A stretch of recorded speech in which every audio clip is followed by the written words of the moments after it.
자, 여기서부터 시작하면 되겠죠. 81년의 1인당 GDP는 80년의 1인당 GDP에다가 1 플러스 증가율을 하면 됩니다. 간단하게 시작을 하는 거예요. 자, 이걸 계속 반복하는 거예요. 자, 이렇게.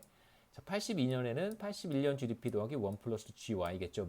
GY는 연간 성장률이니까, 연간 증가율이니까.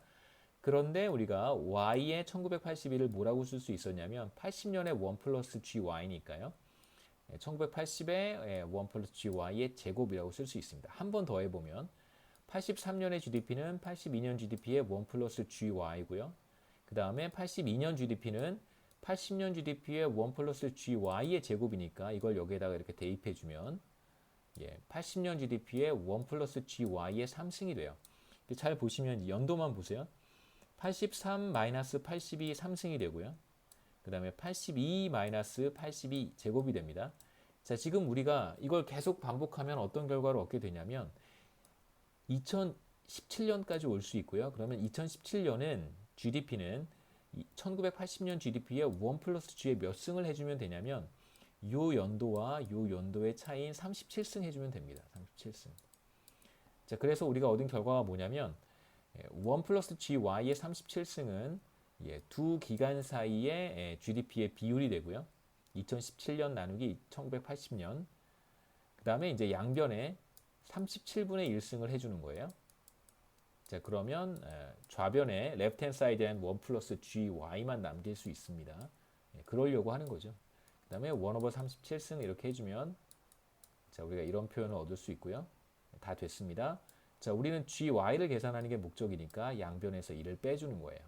자, 그러면 우리가 얻은 마지막 익스프레션은 이렇게 됩니다. 이건 이제 Y의 연평균 경제 성장률이고요. Y의 증가율이고 K나 H도 똑같이 계산하면 돼요.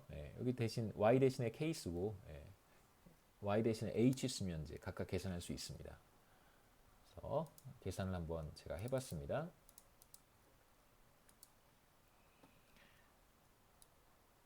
두 기간 사이에 1인당 GDP는 5배가 됐어요. 그래서 여기다 5 쓰면 되고요. 자, 5의 37분의 1승에다가 다시 마이너스 2를 해주면 4.45%. 그 다음에 1인당 자본 스탁 같은 경우에는 7배가 됐습니다. 그래서 마찬가지로 7의 37분의 1승에다가 2를 빼주면 돼요. 그러면 5.4%. 그 다음에 인적 자본 스탁도 1.5배가 됐으니까 이렇게 계산해주면 1.1%. 그래서 우리가 GY, GK, GH를 다 계산을 했습니다. 자, 그러면 이제 우리가 해야 되는 것은 growth accounting이죠. 바로 growth accounting을 한번 해보면 GY 알고 있고 GK 5.4%, GH 1.1%고요. 알파는 편의상 3분의 1의 값을 사용하면 됩니다. 그래서 쭉 계산해 보면 이게 바로 생산 요소의 증가율이라고 제가 부르자고 했는데 생산 요소의 증가율이 2.8%고요. 1인당 GDP의 증가율 4.45%에서 2.8%를 차감하면 생산성 증가율은 1.65%가 됩니다. 그래서 전체 1인당 GDP의 증가율 4.45% 가운데 자, 이 가운데 일부는 A의 증가에서 온 거죠. 그게 1.65%. 그 다음에 나머지 일부는 또 생산 요소의 증가에서 왔습니다. 그게 2.8%예요.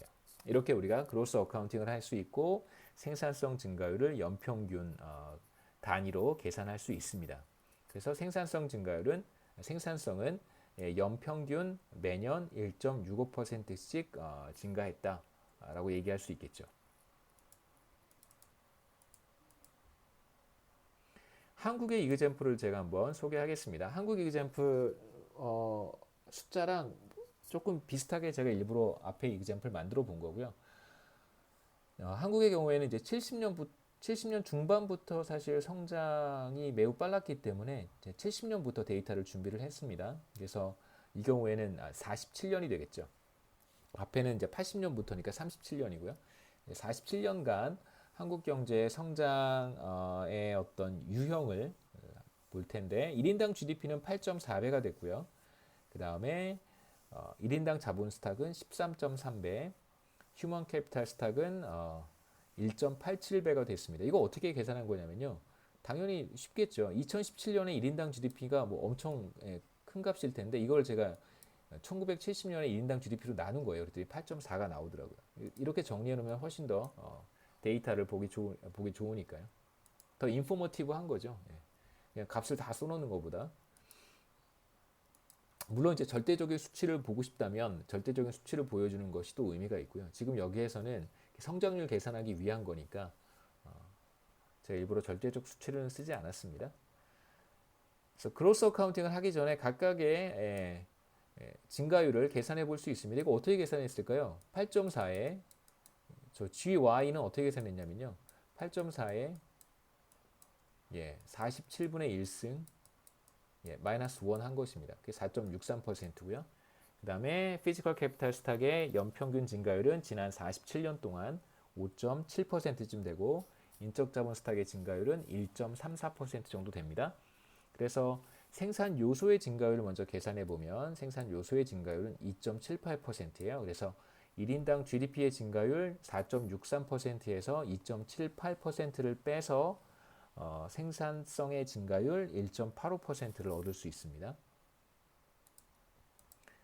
그래서 한국의 경우에 이제 아까 제가 뭐 했던 거와 비슷하게 여기서 이제 뭐 그렇게 하는 건 아니지만요. 4.63%의 1인당 GDP 증가율 중에 1.85%는 생산성 증가율이고 2.78%는 생산 요소의 증가율인데요. 자, 이거의 비중을 한번 계산해 봤습니다.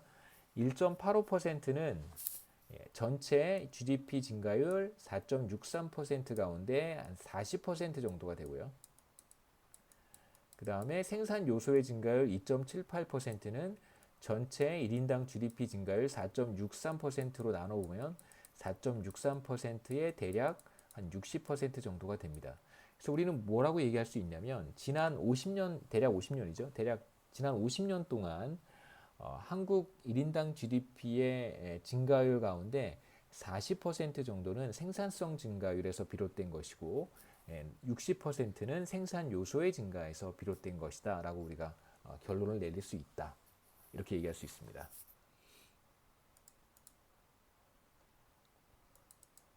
그 다음에 이제 각 국가별로 제가 그 생산성, 그 다음에 생산 요소 증가율 이런 것들을 다 계산해서 한번 비교해 봤는데요.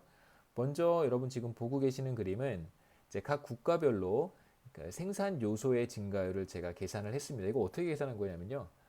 제가 따로 설명은 뭐 하진 않았는데, 따로 설명은 뺐는데 다 알고 계실 거라고 생각합니다. 각 국가별로 저기 한국에서 제가 했던 것처럼요. 이렇게 한국 다시 한번 보실까요? 예. 이렇게 각 국가별로 제가 한국에서 했던 것처럼 그로스 어카운팅을 다 하는 거예요. 각 국가별로. 제가 이것도 한번 여러분들 해보라고 한 대여섯 개 국가 뽑아서 한번 과제로 내도록 하겠습니다.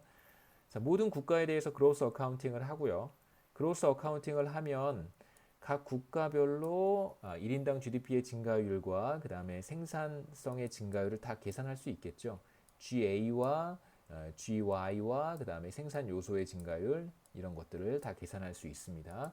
자, 그런 다음에 이번에는 국가들을 소득 수준, 그러니까 1인당 소득 수준에 따라서 이렇게 솔팅하는 게 아니라 경제 성장률에 따라서 쭉 솔팅을 했습니다. 그 성장률이 마이너스인 국가가 여기 있을 것이고요. 성장률이 높았던 국가가 여기 있을 거예요. 당연히 한국은 이번엔 여기 들어갑니다. 성장률이 높은 국가 중에 하나니까요. 그래서 보시면 성장률이 높은 국가들 순서대로 쭉 그룹을 했어요. 이 경우에는 국가 개수가 한 120여 개 정도밖에 안 돼서 몇 개 국가가 좀 빠져가지고요. 대략 한 그룹에 5로 나누면 한 24개 국가 정도가 여기 각 그룹마다 들어가 있습니다. 성장률이 가장 낮았던 24개 국가의 평균 경제 성장률 우리가 계산할 수 있겠지만 여기에서 뭘 계산했냐면 생산 요소의 증가율을 계산을 했더니 대략 0.5%가 조금 넘습니다.